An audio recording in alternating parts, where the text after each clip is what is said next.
Prescriptive, pedestrian, pedantic.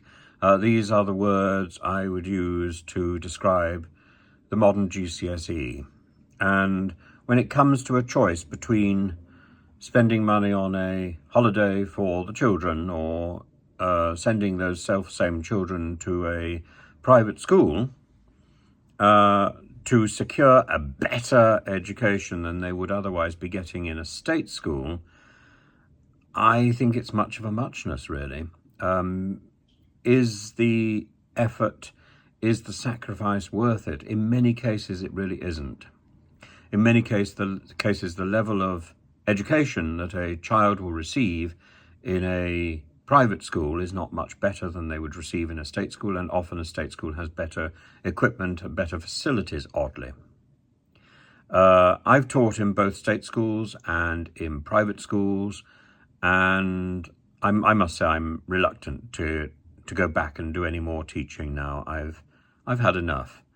I think our education system is seriously damaged, and mostly by the GCSEs, which are a box-ticking approach to education, and they follow the sort of bureaucratic sloganizing that we see in the rest of our country. Now, the A-levels are marginally better, but it's the A-levels which are now being targeted for reform. And what we need to do is to get back to the idea that education is in the hands of the children. It doesn't matter what subject we're studying, as long as we learn the techniques for dealing with that subject, as long as we learn the techniques of writing an essay, of dealing with numbers, and processing information in a clear and coherent way. So we are building up to the A-level options, and indeed to university. And indeed, even there, the choice of subject is almost irrelevant. We've got an over-utilitarian obsession in our government and in those people who advise the government, and I think we've missed the point. The point is about energizing children, not about what we feed them. For the most part, children have a much better access to information than teachers. Teachers are scrabbling away to try and maintain their authority in the class as the source of information. Actually, they should just give up. And we should be using televisions and the internet to provide teachers with lesson formats that can be switched on, rather than handouts which they can distribute. The day of the handout should be gone. The handouts are a waste of time. They perpetuate this box-ticking obsession. Instead, we should get children to do what they do well, which is to debate and to look carefully at the details. Children want details. What they get is generalizations and vague bits of information from textbooks and from the teachers' access of the internet. Put the children onto the internet. Put the internet in the classroom. Have a series of tutors who provide that information on the internet for students, and then make sure that the teachers in the classroom adopt the role of mentors and markers, and that will be a bigger revolution than messing around with GCSEs, with SATs, with A-levels. We've already had the experience of an integrated computer-based education, and then we've thrown it away. Now COVID has passed. We need to learn from that COVID experience, and we need to bring the computer firmly into the classroom with proper resources, rather than pretending that the computer should be replicating the sort of second-rate Piaget and Vygotsky experiential learning that has served us so badly in the last 30 years. Now, I'm speaking as somebody who used to run an education department in Vygotsky's University, and as somebody who I hope has some understanding of this sort of educational philosophy and practice.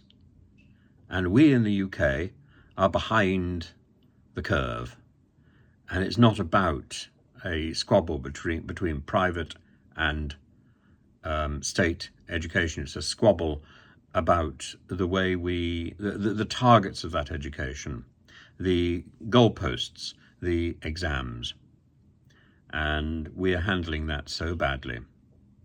And as I say, the last few times that I've been into both private and state schools, I've not seen a great difference in the quality of teaching and the resources that I've seen in some of the poorer state schools, where indeed I remember in one school I left, and the following week there was a knife issue. A lot of those state schools are quite well provided for, though I would question the way they are taught.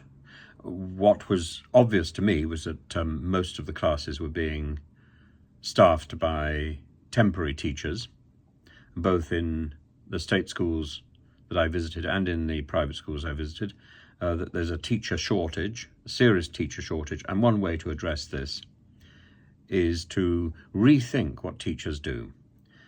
Dividing teachers into mentors and lecturers would be a great way, particularly in middle school and upper school, of bridging that gap. In primary education, I think we still have to have teachers doing the whole lot.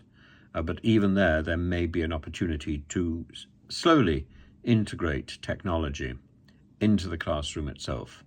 I remember when I was a child how exciting it was to have the wireless switched on a Tuesday afternoon, and even more exciting to be taken down into the hall to watch the television. I remember particularly watching the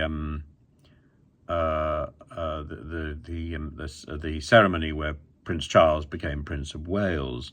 I remember that vividly, and how exciting it was seeing it. I think it was in colour, in fact, on one of those huge televisions with giant legs and wheels, looking a little bit like some sort of predatory alien. But we must change our educational focus, and if we don't, we will fail our children, and therefore we will fail the next generation of working adults. We're already limping ahead because we have a population that is barely numerate and that is functionally literate, but not really over-obsessed with bureaucracy. And we need to free people, because the bureaucracy can be done by computers and will be. And what will we be doing then? What will we be doing then? We need a workforce and a society that is adaptable. And that means subjects don't matter. What matters is learning the skills. And the skills are those skills of adaptability, the ability to debate, the ability to process information, the ability to make decisions.